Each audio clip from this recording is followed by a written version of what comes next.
Bumalik nga pala ulit kami sa court ng Morningstar kaso binitirano na kami ng aming mga kalaban at piniso-piso. Bago nga pala kami pumunta sa court ng aming paglalaruan, medyo may mga problema na naman kami sa mga oras na to. Marami kasi sa mga tropa na gusto sumama, ngunit 4 lang ang aming service, 4 na motor lang. Hindi kasi ubra ang aking kolong-kolong, mahina kasi ang kanyang preno, kaya obligado may iwan na namang ibang tropa.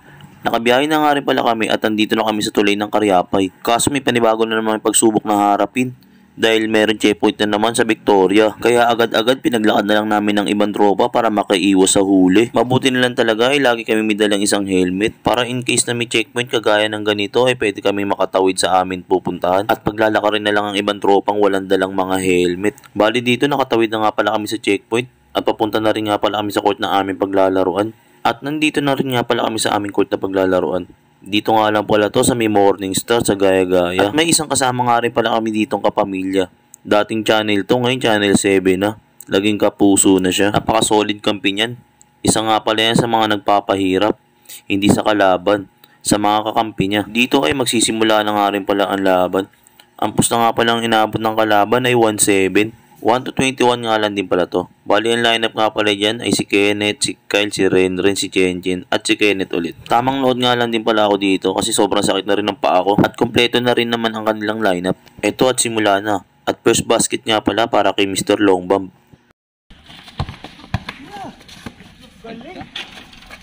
Nang mamamoms na rin pala si Idol.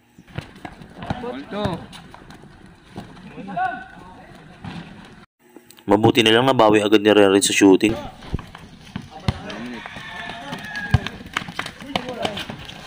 Mamamain na naman sana ni Idol, buti na lang napigilan. Pero kahit napigilan si Idol sa loob sumulaksak, piniso-piso naman kami ng kaming kalaban sa labas.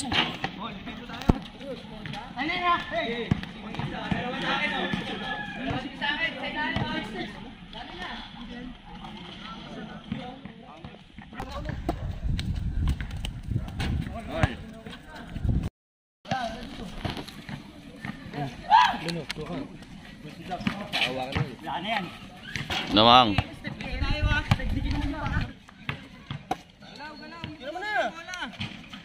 change court. Mang. Dito ay nag-change court na. Nagpalit nga rin pala kami ng player kasi naguguluhan sila sa kanilang depensa. At ang score nga pala dito ay last warning na. Last na ang kalaban.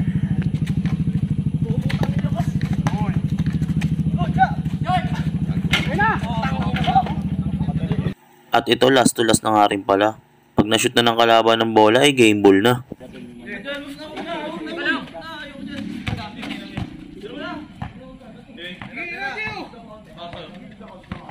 Lapit yan.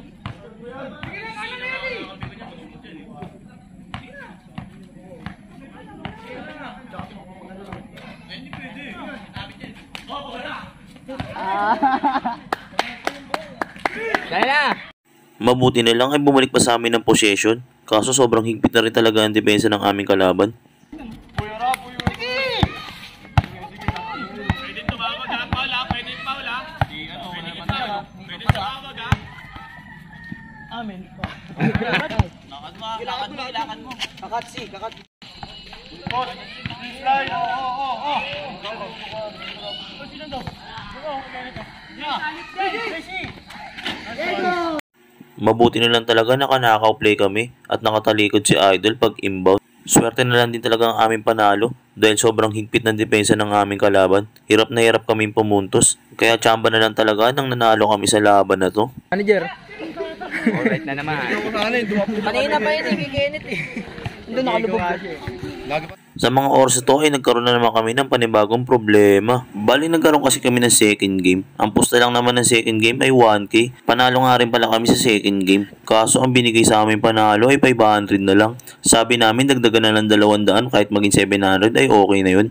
Dahil sobrang dami namin maghahati-hati. Nagtuturuan na kasi sila kung nakanino yung kulang na pusta kaso walang umaamin. Kaya sabi ko kay Idol, susunod na laban ay kasi-kasi na. Hindi na obra yung sige-sige. Kaya dito na pamirenda na lang kami ng siomai rice. Kaso nagtatalo yung dalawa sa kanilang pusta. Sabi mo na naman. Ano? 25 po. na ako doon. 250 ka lang. Ang galing mo, 250 ako, 250 ka lang. Hindi ko na may tricycle na. Nakita ko. Pre, wala akong pera, pre. Nag-away-away na po sila. Alam mo mga Basta kami masaya kami. Ano kami? Jumbo siomay po. Saka mo ito bukas ha. May dalawang siya may Sana, iwan na ako. Tubig Yung quality dito, 25 lang, ay 35.